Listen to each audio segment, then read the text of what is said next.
Le mouvement islamiste palestinien Hamas, qui contrôle la bande de Gaza, a donc fait le choix de déclencher un nouveau conflit ouvert avec Israël. C'est le 7e du genre. Aux tirs de roquettes du Hamas ont répondu les bombardements israéliens, avec un bilan nettement plus lourd en vies humaines côté palestinien. C'est la conséquence de la supériorité militaire israélienne, en tout cas dans les airs. Mais le Hamas démontre qu'il est en possession d'un arsenal d'une ampleur inattendue.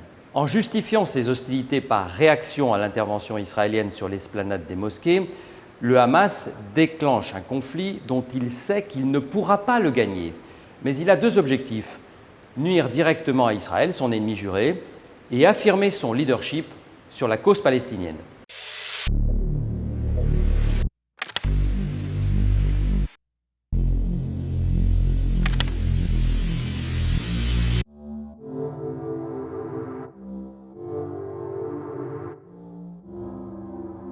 Le Hamas contrôle un confetti géographique.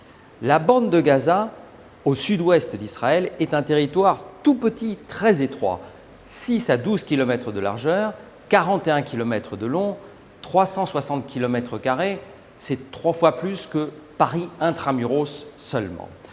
À l'ouest, la mer Méditerranée, au nord et à l'est, Israël, au sud, l'Égypte.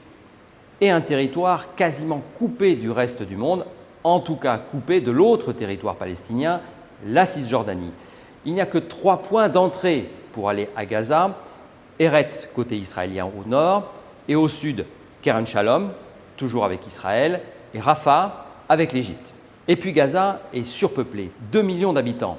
La Cisjordanie, l'autre territoire palestinien, compte 3 millions d'habitants. Et une densité l'une des plus fortes au monde, avec 5000 habitants au kilomètre carré. C'est aussi une population très jeune, âge médian 21 ans. Les 2 tiers des habitants sont des réfugiés avec très peu de ressources. Gaza est donc un confetti, mais sur ce confetti, le Hamas est quasiment seul maître à bord. Ni israélien, ni palestinien du Fatah, l'autre mouvement palestinien présent en Cisjordanie. Être seul maître à bord, c'est ça qui compte pour le Hamas, même sur un territoire tout petit.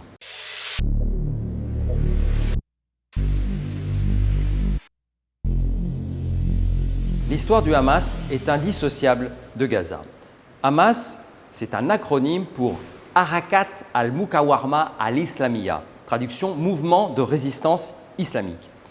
Le Hamas a été officiellement fondé en 1987 par le cheikh Ahmed Yassine. C'est un mouvement alors très proche des frères musulmans égyptiens. Il prône la création d'un État islamique palestinien, la destruction d'Israël, le tout avec de forts accents antisémites. Et il s'installe essentiellement, dès le départ, dans la bande de Gaza, où se sont réfugiés à partir de 1948 de très nombreux Palestiniens qui ont fui au moment de la création d'Israël. Au départ, sa stratégie militaire repose essentiellement sur des attaques suicides contre des civils israéliens commis par sa branche militaire, les brigades Al-Qassam.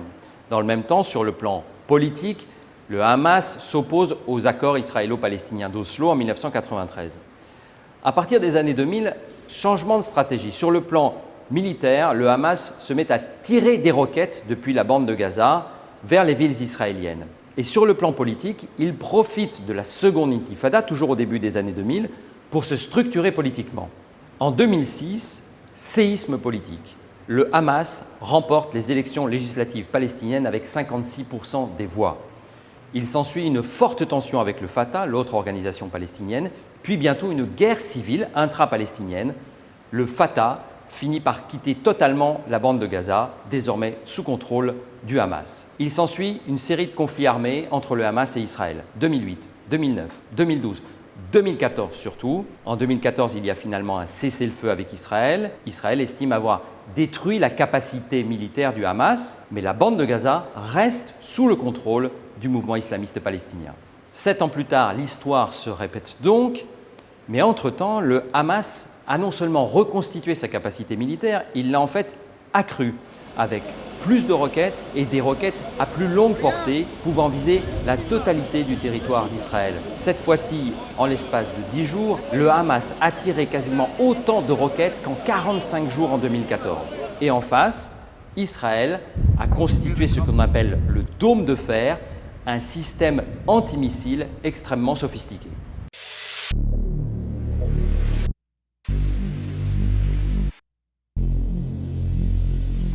Selon le point de vue adopté, le Hamas n'a évidemment pas le même statut juridique. Du point de vue d'Israël, des Occidentaux, des États-Unis, de l'Union européenne, c'est une organisation terroriste. L'Égypte voisine qualifie également la branche militaire du Hamas d'organisation terroriste en raison de ses liens présumés avec les mouvements djihadistes sunnites implantés au Sinaï.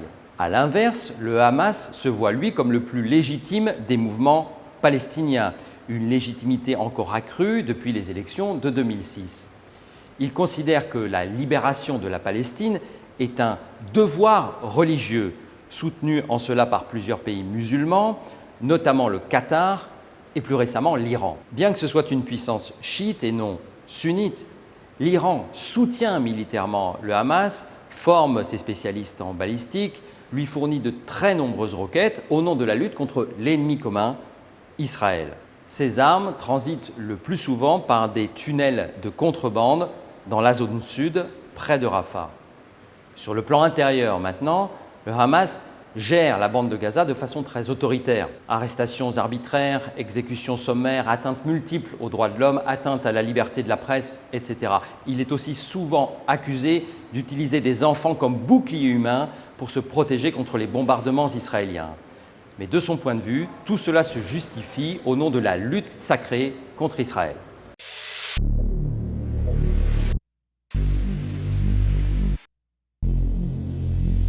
La situation économique à Gaza est catastrophique. C'est à la fois la raison du succès du Hamas et aussi son principal échec. Le revenu moyen par habitant est inférieur à 2 $ par jour. C'est 2 fois inférieur aux habitants de Cisjordanie palestinienne.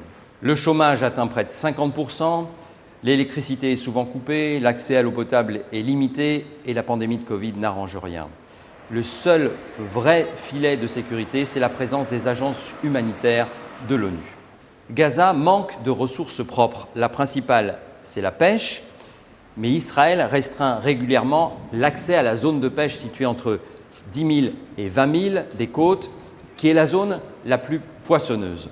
Israël et l'Égypte imposent un blocus économique de fait à Gaza. Israël pour des raisons évidentes, l'Égypte parce que le président Sisi est très opposé aux frères musulmans. Cette situation nourrit donc la colère sociale qui nourrit elle-même les rangs du Hamas, mais c'est en même temps l'incarnation de son échec à développer économiquement la zone.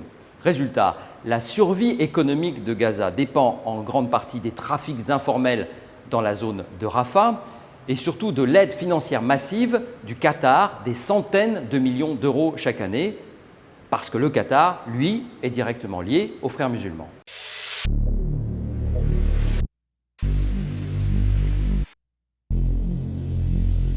Le Hamas à Gaza, c'est d'abord un homme, Yahya Sinwar, 59 ans. Le chef officiel du Hamas, c'est Ismail Haniyeh, mais il est réfugié à Doha, au Qatar. Donc le vrai chef à Gaza, c'est Yahya Sinwar. Il a passé 22 ans dans les prisons israéliennes, avant d'être libéré en 2011 dans le cadre d'un échange de prisonniers. C'est un politicien adroit, il connaît bien ses ennemis, il sait aussi négocier. Il peut à la fois envoyer des roquettes sur Israël et en même temps chercher à discuter avec le gouvernement israélien. En initiant ce nouveau conflit avec Israël, le Hamas cherche à affirmer son leadership, un triple leadership.